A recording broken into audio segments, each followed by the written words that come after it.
So if you're watching this channel, there's a pretty good chance that you at least care a little bit about personal finance, right? But if you're anything like me, especially before I became a financial advisor, one of the questions you ask yourself sometimes is, what is it that I don't know? Where are the pieces that I'm missing from my financial plan? And that's one of the reasons that people often come to me because, as they say, I simply don't know what I don't know, right? Well, today's video is going to be about one of those underappreciated or lesser known pieces of the financial plan. Now, I'm talking about the HSA, or Health Savings Account, right? This is probably one of the most underappreciated and yet most powerful elements of a financial plan, especially when taken in context with everything else that you ought to be doing, right? So what is an HSA? Well, again, it's a health savings account. This is something that you're typically eligible for if you have what's known as an HDHP. All these abbreviations. What's that one? A high deductible health plan. And if you're ever curious whether yours qualifies, you can always call up your plan admin and say, hey, does my plan qualify as a high deductible health plan, and do I therefore have access to start an HSA? So why is an HSA so powerful? Well, it's pretty much the only account out there, in fact it is, where you can get triple tax advantages. Usually you get maybe 2 out of 3, but on an HSA, you get a tax deduction on the funds that you put into it. It grows tax-free, and it comes out tax-free as long as it's used for qualified expenses, right? Usually it's something medically related, and there's a whole list on the irs.gov website, or we can also talk you through whether an expense would be qualified or not. Typically, most medical expenses, including hospital bills, medical bills, those are going to be qualified, but also some lesser known things. We'll talk about that in a second. So, in 2024, the max that you can put into an HSA is $4,150 for an individual, or if you're married, $8,300, that is twice that amount, for a couple. And now that may not seem like much, it's right around the same amount as an IRA, but over time, that can build. And the reason it's so powerful is, again, you get the deduction in the year you put it in, and it distributes tax-free, and you don't have to wait till you're 59 and a half, like most retirement-oriented accounts, to take it out, again, as long as it's for medical expenses.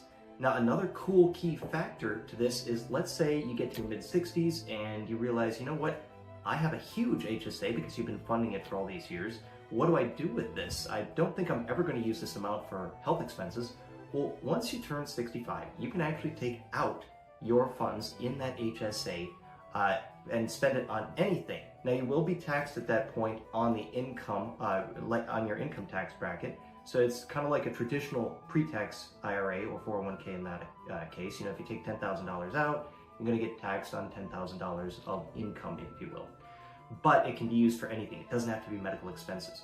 But, when we're in our 60s, 70s, 80s, usually we're a little bit more in need of medical expense things, seeing more doctors, etc. So it can act as your first line of defense against, those unexpected medical expenses in retirement. Now, here's where it becomes a really cool planning tool. You ready for this? You do not have to use those HSA funds that you distribute for a medical expense in the same year that it is incurred. What do I mean by that? So let's say, something I did.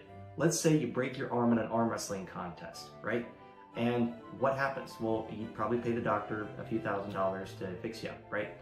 Then, after that, let's say 5 years down the road, let's say you ended up paying the doctor $5,000 5 years ago to fix up your broken arm. Then 5 years elapses, and in 5 years you realize, well, shoot, I don't really have an emergency fund.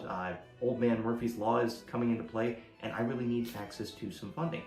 What you can do if you have an HSA in that case, if you paid for that surgery, etc., for the arm break out of pocket, you can then distribute funds out of your HSA, again, on a tax-free basis because it's for medical expenses, up to the amount of the medical expenses which you incurred and paid for out of pocket. Now, in the case of an audit, you do want to make sure you keep some kind of proof. Receipts are typically best for those medical expenses incurred. In case the IRS ever comes along and says, hey, you distributed these funds, what were they used for? Well, I broke my arm in an arm wrestling contest 5 years ago, and now I'm paying for it out of my HSA because I paid for it out of pocket 5 years ago. So this becomes a really powerful tool, especially if, let's say, 20 years down the road, you're now approaching retirement, you have huge unexpected medical expenses, has happened, I've had it happen with my clients. and now you need to scrounge for some money. And you don't want to pay a huge tax bill by, say, taking it out of your 401k or IRA, where most of the funds, maybe all of them if you don't have any Roth, are going to cause you to possibly increase in tax, as well as maybe even jump up a bracket or two if it's a large expense. Again, you can look back at all of the expenses that you paid for medical-related bills, and again, the IRS.gov website has a list of what's eligible. And as long as you have reasonable proof that those expenses were paid out of pocket in prior years, you can distribute up to that amount from your HSA in that year, or pretty much in any future year. Now, again, remember, if you do have an HSA balance once you get to your mid-60s, 65, you can take that out. It just does get taxed like an IRA, if you will. In other words, regular income tax. So, if you don't have an HSA set up, but you are eligible for one, or if this is something you've been thinking about or wondering, what are the other elements of my financial plan that I may not know about, that I might want to make sure I'm taking advantage of now so that it has time to grow, give us a call or drop us a line. Like and subscribe to this channel because we talk about that sort of thing all the time. And in the meantime, I'll see you out there.